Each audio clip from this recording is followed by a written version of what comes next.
Dag, luisteraar. Ik heb een heel fris verhaaltje. Een ongeluk zit in een klein houtje. Hoe gaat het hier met jou? Alles goud? Ik hoop het. Zelf ben ik ook weer op de been.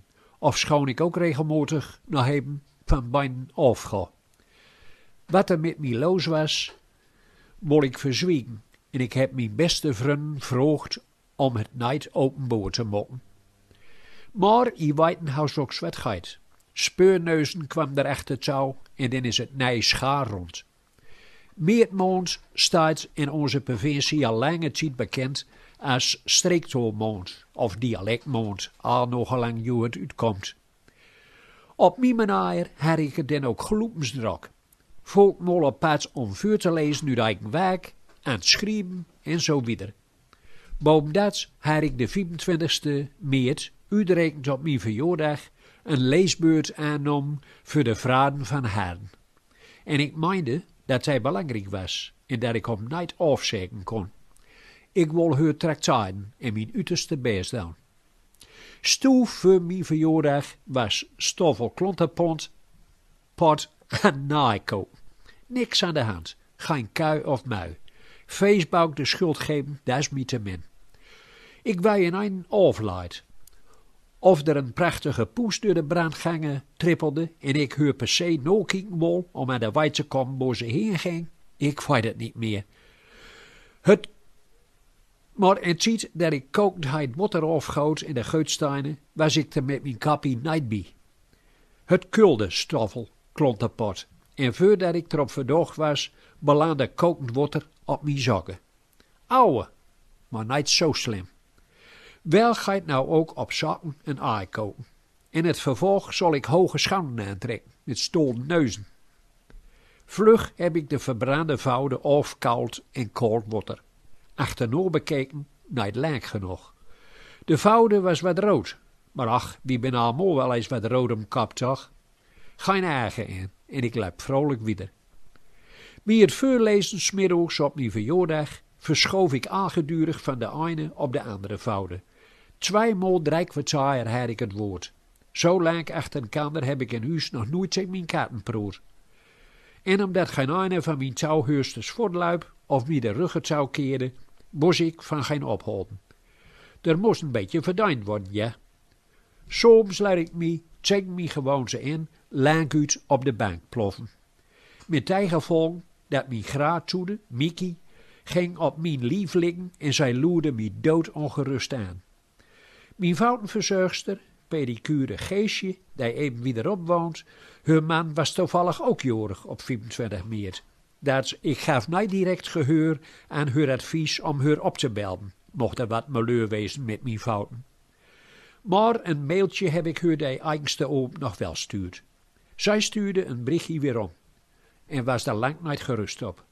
Dezelfde ooms ging ik naar huisartsenpostouw op fietsen en nou is de barrel in gang gezet. Mijn eigen huisdokter vertrouwde het niet, maak een foto van Stoffel Klonterpot, zijn pootje en dit portretje waar deurstuurt naar brandbondcentrum van Martini Ziekenhuis in stad. Als de bliksem moest ik hier zelf mijn neuzen en mijn gewonde vouwen zijn laten. Ik terachter hier. En dat op mijn fietsen naar station in Walentouw om weer te gaan met trein. Op hoofdstation nam ik de bus en vlak voor het ziekenhuis stapte ik uit om dokter naar mijn vouwen kijken te laten. Het duurde niet lang of ze holden er nog een dokter bij. 2 vrouwen bij meer man als een, ja. Daar zette de dokter een hele kalme stem op. Ik velde sick om van in sloop. Zij keek me diep in de ogen, holde adem en zij vroeg me of ik traad ben. Of misschien som woonde. Ik zei dat ik met de 3 liefste poezen van de hele wereld in omstreken som woon. Dit antwoord was er niet naar zin en ik kreeg te horen dat ik beslist niet weer op mijn vouwen staan mocht de eerstvolgende week of 6. Zij zulde zelf verzorgen dat ik een prachtkommetje kreeg voor mijzelf, met uitzicht op de keuken en op de liefste verpleegsters. En zo is het aangegaan. Voort bij het eerste bezoek dat ik ontvangen mocht, langde Gerard Lunshoff mij een nieuw telefoontje aan. En zijn vrouw Ineke gaf me een schriftje met een pen en zij sprak de historische woorden: alsjeblieft Henk, een schrijver moet schrijven. Dit was niet in Dovermans oren zegt. Ik heb heel wat overmaald. En wat heb ik veel wil had van mijn kranen elke dag. Ik keek de verpleegster die dichtste in de buurt was live aan, wol haar omkoop met een stukje sukkelo als zij mijn kranen maar holde.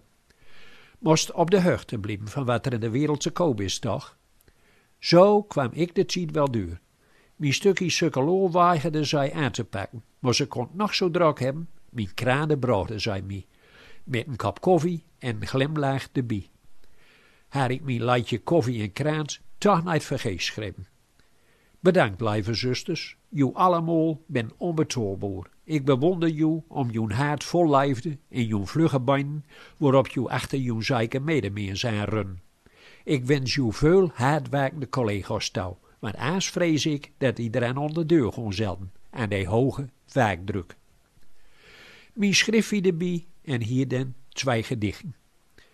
Dagblad van het Noorden, 4 april 2019. Zit ik in mijn krakke mikkig kargie en trondetse koekeloeren. Geen vouwen om op te staan. Nou ja, eine den. En met Tini Zijkenhuis zei ik zoveel vrouwen, jachtig in de weeren, dat ik doorlijk midlopen wil in steun. Streng verboden. Niet voorbereid, niks metnomen van huis, behalve een knip met budzetten. Vroeg ik ieder morgen met mijn beleefdste mond of wil een van haar mijn kranen brengen. Nooit bij stilstaan van tevoren dat Dagblad van het Noorden met deze lange dagen verlichten zal en deur helpen.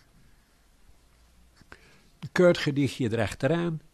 Zuster, ik bewonder die. Du brengt mij melk, koffie, brood en beschuit. Die goudigheid is niet te bevatten. Smerdens vrouw legst toen mij in de watten en voor het slopen gewoon holst mij er weer uit. Een ander mol meer om met een verkeerspsycholoog en televisiepersoonlijkheid van veilig verkeer van vrouwen te praten. Kijk uit en wees voorzichtig.